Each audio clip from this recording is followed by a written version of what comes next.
c'est à la demande générale. Cette semaine à Vidéo Terreur, la jarre de Satan, partie 2.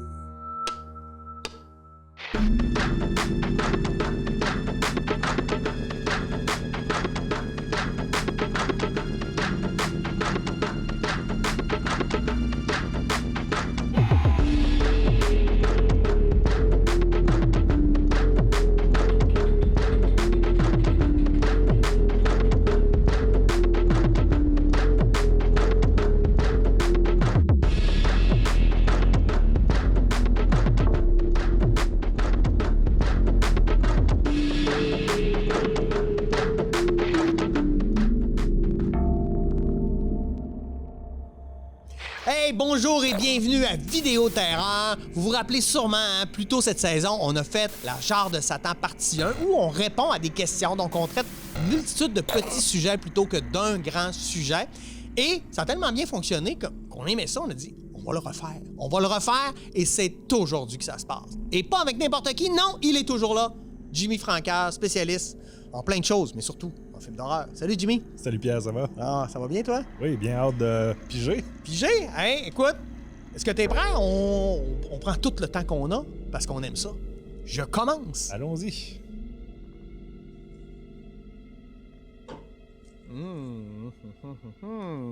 Oh! Très, très intéressant, surtout dans le contexte présent de société. Est-ce que tous les sujets devraient être abordés dans l'horreur? Oh, ça en est une bonne, hein? Ben oui.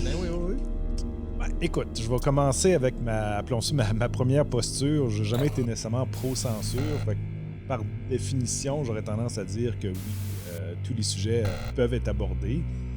Maintenant, c'est toujours un peu la question sur le comment.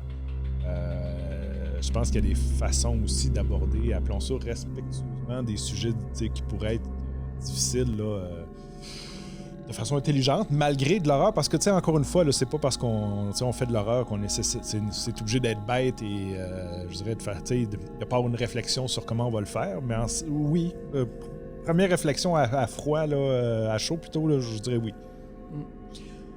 Moi, j'ai écouté beaucoup d'affaires étranges. Je suis contre la censure aussi. Je pense que plus jeune, j'aurais dit hey, pas de censure, faut que ça brasse, faut choquer, faut... Mais là, la sensibilité a changé. Je considère toujours qu'on peut traiter de n'importe quel sujet. Cependant, je pense qu'il faut avoir un peu une réflexion face à notre auditoire. Le but, c'est de divertir, d'amuser, de faire peur, non pas de traumatiser ou de faire revivre des traumas que la personne pourra avoir. Okay? On pense juste au film de Sexploitation. Quelqu'un qui a déjà vécu ça dans sa vie, écoute ça, ça le remet dans un état qui est pas intéressant. Donc moi, je suis pour qu'il n'y ait pas de censure, mais peut-être ajouter des avertissements. Je pense qu'on le fait beaucoup maintenant. Attention, dans ce film, il y a un langage, on va colporter des stéréotypes sur tel, il y a des violences sexuelles, tu sais, des choses pour que la personne fasse, écoutez, moi je suis pas à l'aise d'aller dans ces zones-là, je ne l'écouterai pas. Moi, je pense que ça, c'est très simple. Un peu comme quand mon garçon me dit « Je peux écouter Stranger Things, c'est 16 ans, il y a 14. » Je fais ouais, « OK, je juge que ça va parce que je l'ai écouté puis je sais où ça s'en va. » Puis il n'y a pas de sujet traumatisant, c'est plus de l'horreur graphique, si tu veux. C'est ça. Ben oui, je suis assez d'accord. Là, sur la base que ça pourrait choquer des gens, moi, je suis pas prêt à empêcher des œuvres de se créer. En même temps, je pense qu'on a une responsabilité de choix à l'éclairer aussi. T'sais. Par exemple, je sais pas, prenons I Spit on Your Grave. Je veux dire, si tu loues un film comme ça, je veux dire, tu t'attends quand même probablement à voir quelque chose de choquant. Fait que, tu sais, à partir du moment où on permet un choix éclairé, que ce soit pour des âges, mais en même temps, un âge, je trouve que ça dit tout et rien. Alors que quand on dit, bon, il y a certains sujets qui peuvent, être étiquetés, puis que, encore une fois, la personne fait un choix éclairé, oui. Fait que, tu sais, je suis pas pour une absence de censure, je dirais, intégrale à toute heure du jour puis de la nuit sur n'importe quelle chaîne, mais, en même temps, je pense que c'est possible aussi de faire d'une certaine prévention sans nécessairement là, tomber dans la censure. Oui, non, mais...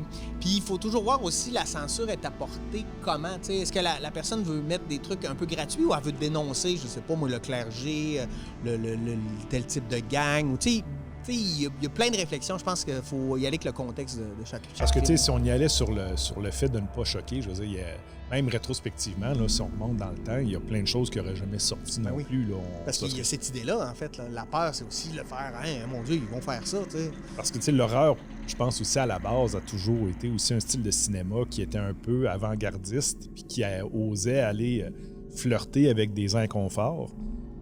Donc, je pense que, tu sais, le cantonner justement à une zone de confort, c'est un peu l'antithèse. Là. Ouais. On est d'accord. On est trop d'accord, nous autres. On va dire avec le cerveau complet. Ouais. Il y a du poids. Donc, question relativement simple. Le poster le plus mythique dans l'horreur.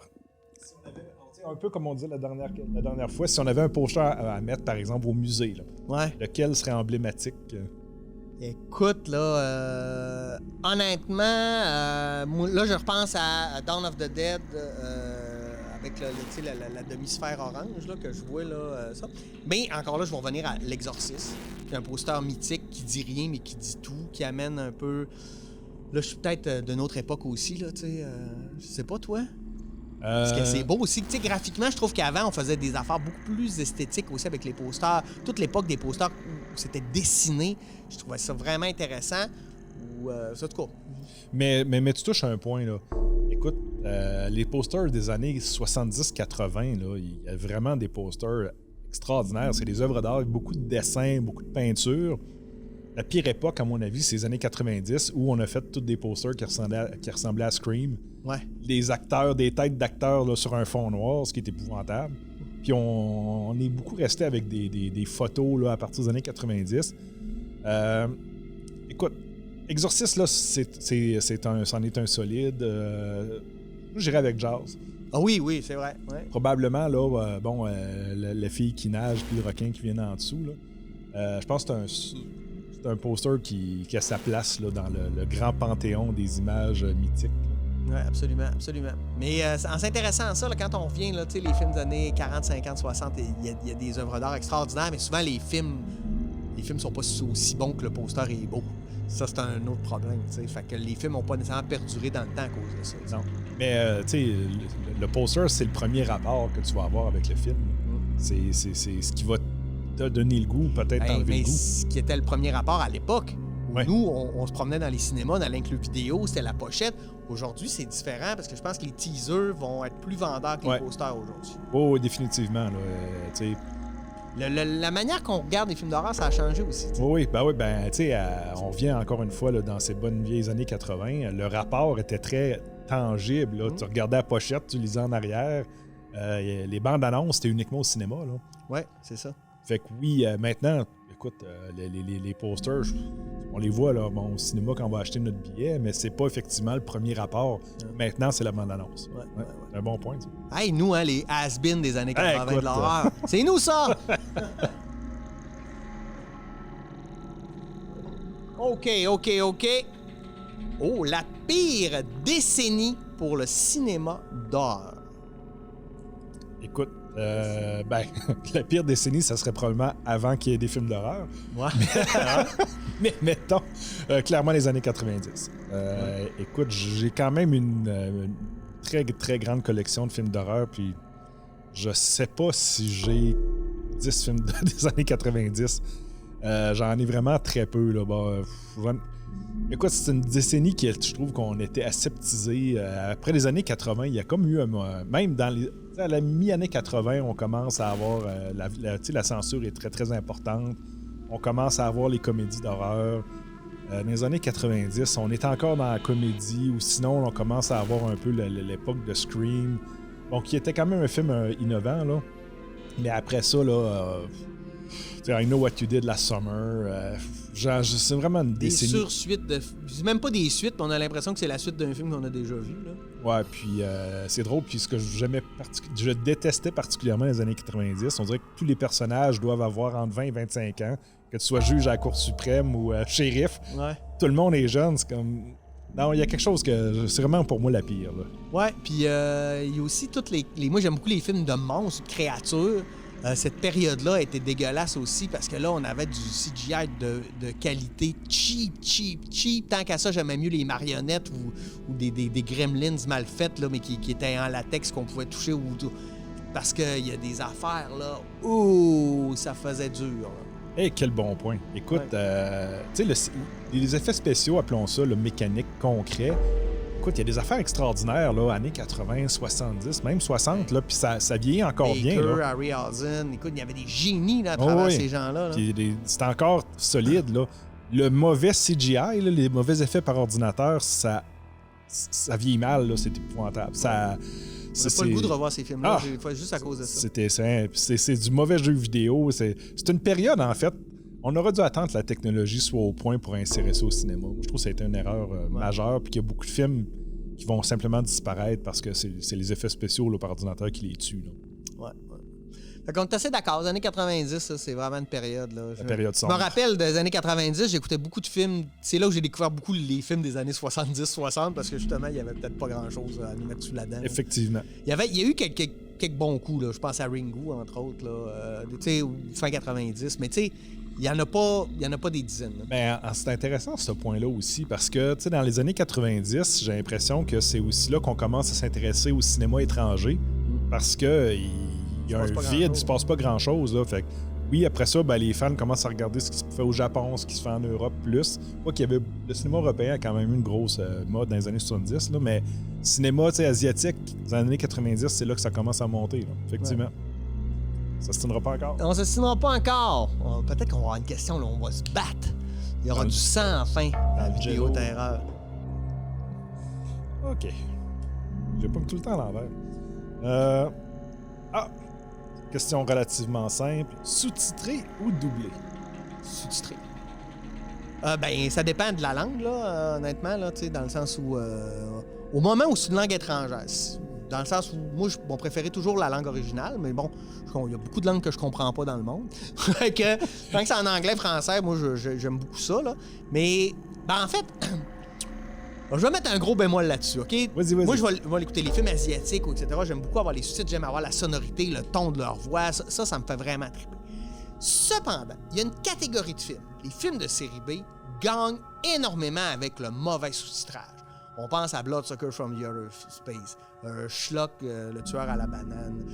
Non, mais il y en a une multitude là, où le plaisir de voir ces films-là était aussi dans le fait que c'était tout croche. Puis là, le fait que c'était doublé et souvent mal doublé, ça l'ajoutait énormément à l'effet comique.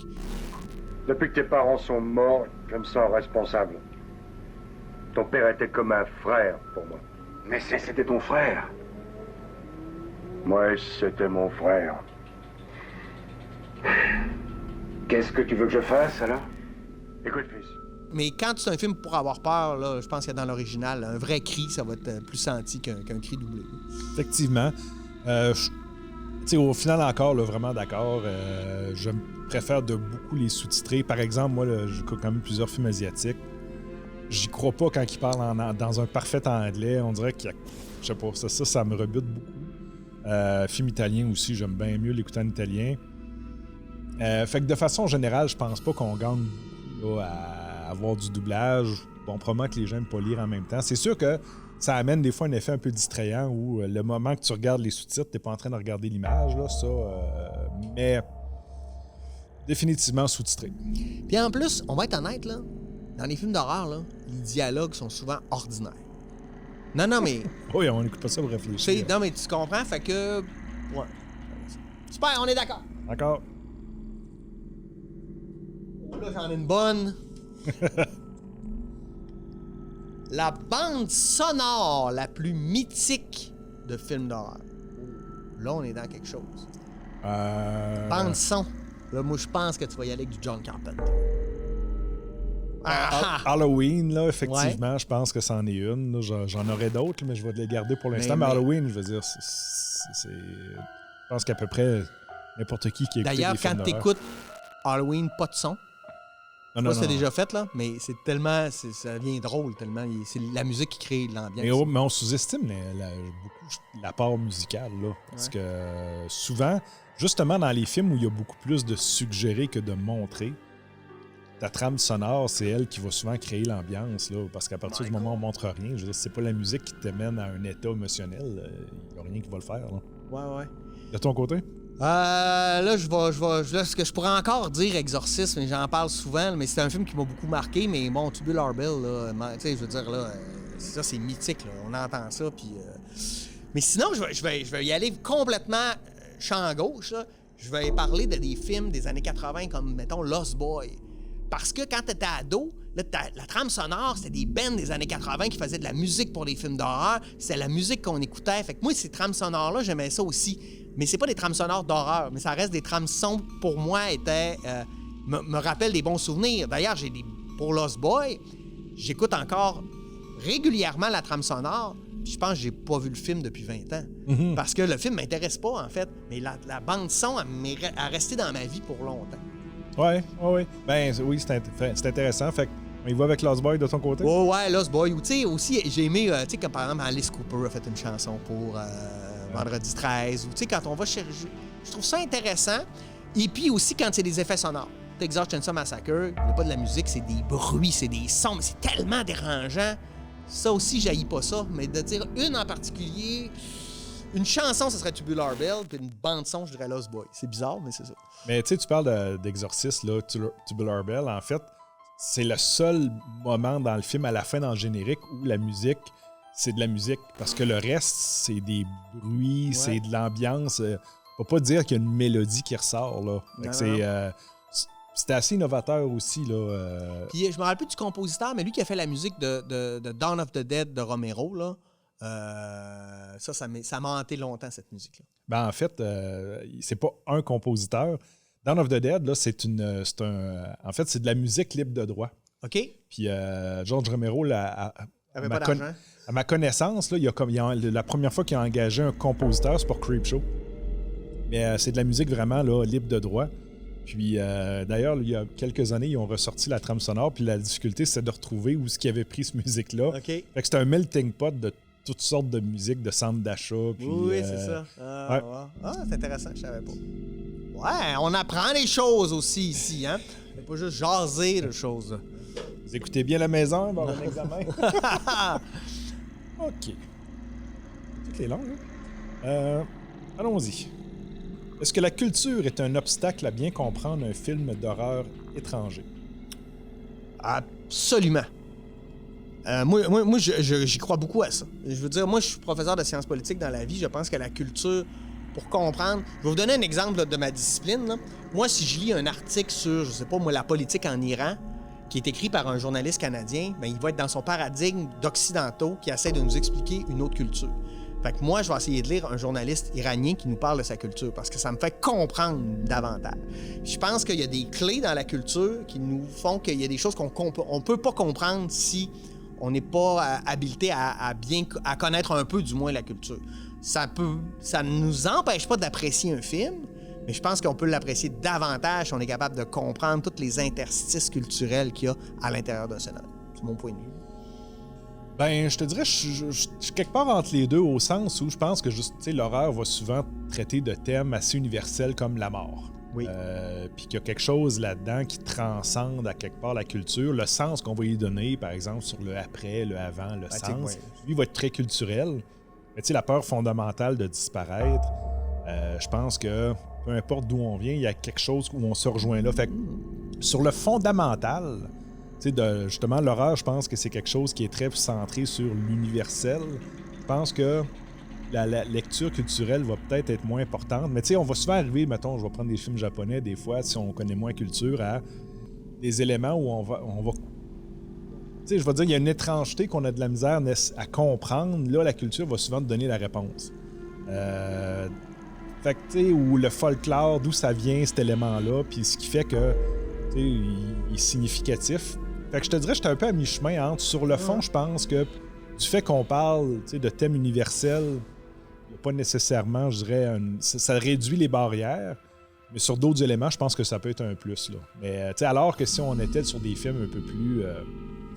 des drames humains ou sur les relations, des films basés sur les relations entre les gens, tu sais, très centrés là-dessus, je pense qu'on a besoin d'encore de beaucoup plus de références. Ouais. Là. Puis j'ai même l'impression qu'avec le temps, on a même adapté certaines cultures à notre compréhension. Moi, je prends l'exemple de Dracula qui vient d'un vrai personnage, de Vlad Tepes, mais qui n'était pas un vampire, là, c'était un dirigeant. Puis là, on l'a transformé, puis là, c'est comme devenu le haut lieu des vampires, la Transylvanie. Mais c'est nous autres qui a décidé ça, là. C'est hyper occidental. Là, ça a été récupéré par les Roumains parce que ça faisait du tourisme, mais sinon, c'est un peu absurde, là, non? Je sais pas. Fait que, je trouve qu'aussi qu'on adapte ça, puis quand on fait des remakes, on tente justement de transformer la culture, là, je trouve que ça devient difficile. Ouais. On s'en rejoint,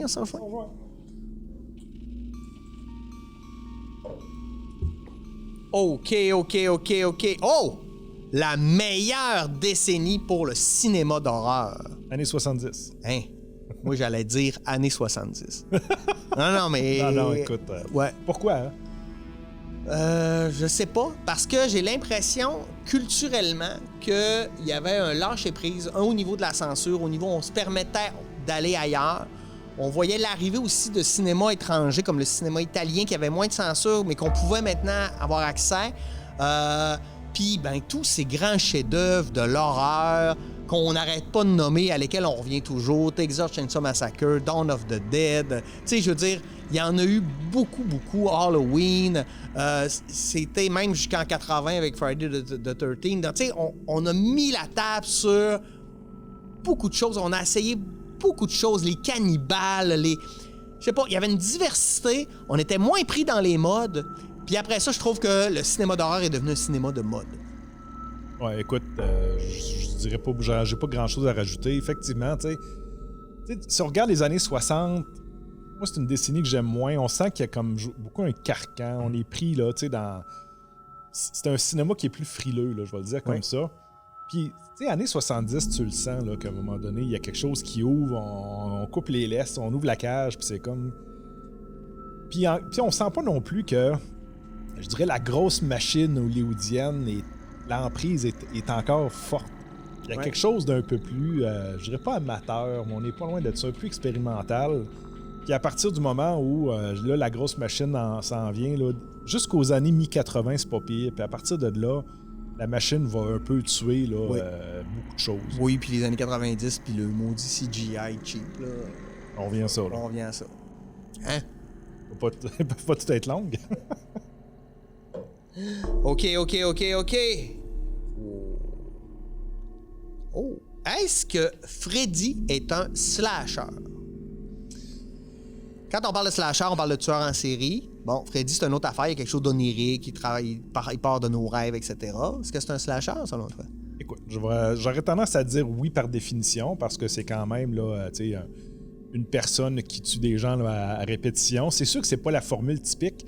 C'est ce qui a fait aussi sa popularité. Là. On était habitué à des... appelons ça Michael Myers avec Halloween, Jason avec Vendredi 13, où on est dans une formule un peu plus classique, mais je pense que ça rentre quand même, je dirais, dans la grande définition, mais peut-être moins typique. Ça serait comme un peu l'exception dans le moule, parce que justement, il part d'un autre. Moi, je suis assez d'accord, là, on pourrait voir ça comme ça. Parce que, tu sais, un peu comme Pink Floyd avec le rock progressif, là. Tu sais, t'as le rock progressif, on rentre Pink Floyd là-dedans, mais Pink Floyd est comme à part du rock progressif. Tu sais, je sais pas, là. Ben, c'est pour ça, en fait, la question, elle se pose. C'est pas si clair que ça, là. Puis je pense qu'on pourrait avoir des arguments qui disent que c'est tellement un peu à l'extérieur que ça devient une catégorie en soi aussi. Ben, c'est parce qu'on enlève, à quelque part, le côté réaliste. Mm-hmm. C'est là où on joue sur la limite du rêve. Mais l'idée du cauchemar est très réaliste parce qu'on en fait tous des cauchemars. T'sais. Fait que quand il y a de quoi, c'est ça. Ouais, fait que on va y aller avec un timide oui. Un timide oui. Je te laisse.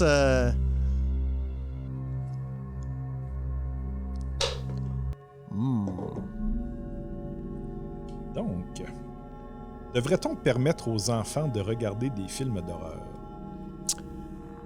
Ben, je pense que c'est une question. Moi, je répondrais par oui et non. Moi, je pense que pour regarder les films d'horreur, il faut qu'il y ait un intérêt.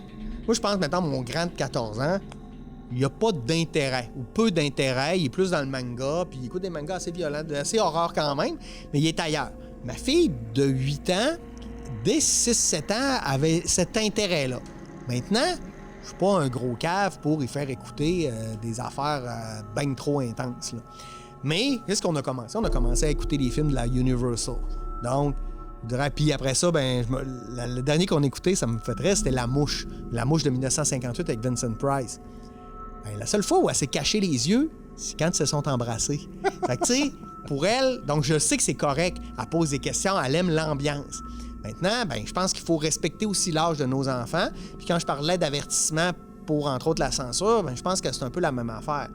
Puis moi, j'ai vécu une expérience traumatisante quand j'étais jeune, parce qu'à 6 ans et demi, j'ai écouté Vendredi 13 le premier. J'en ai encore peur quand il est vrai zéro épeurant, ce film-là, aujourd'hui, quand je le réécoute. Yeah. Fait que l'idée, c'est pas de traumatiser, c'est que ça reste un plaisir. On veut transmettre une passion, on veut pas traumatiser des enfants, t'sais. Je pense que la peur, c'est plaisant quand c'est contrôlé. Effectivement, puis tu sais, l'objectif aussi, c'est comme tu dis, moi j'aime beaucoup quand tu parles de respecter les intérêts. L'idée, c'est pas d'en faire de force des fans d'horreur. Là. Non. Fait que tu sais, il faut que, oui, l'intérêt soit là. Tu sais, ayons un discours sérieux. Tu sais, ça te soustrait pas à ta responsabilité parentale. Non. Chez nous, souvent, j'avais tendance à montrer à ma blonde avant. Ouais, ça a de l'allure. C'est la même chose. Moi, j'étais pas toujours bon juge, fait que j'avais tendance à déléguer cette fonction-là. Là.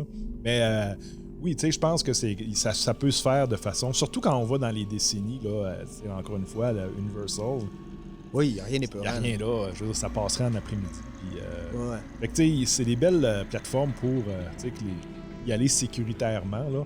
Mais je suis pas... Tu sais, on a eu une discussion sur la censure. Je compte la censure, mais je suis pas pour ouvrir les valves et dire à n'importe quel âge, on permet n'importe quoi. Là. Non, mais la censure dans le sens, on veut pas que les films soient censurés, mais je pense qu'ils doivent être adaptés au public. Limiter l'accès. Oui, c'est ça. Je pense pas que limiter l'accès aux enfants, c'est de la censure, c'est juste du bon sens. Oui, on est d'accord. Parler de nos enfants, on aime ça. Hey! On a terminé déjà le deuxième épisode. Ben oui, ça va vite. C'est merveilleux. Merci d'avoir été là. J'espère que vos réponses étaient aussi satisfaisantes que les nôtres. Si vous avez des commentaires, des questions, écrivez-nous. On est là, on aime ça. Sinon, nous, on se dit à la semaine prochaine pour une nouvelle édition de Vidéo Terreur. Bonne semaine.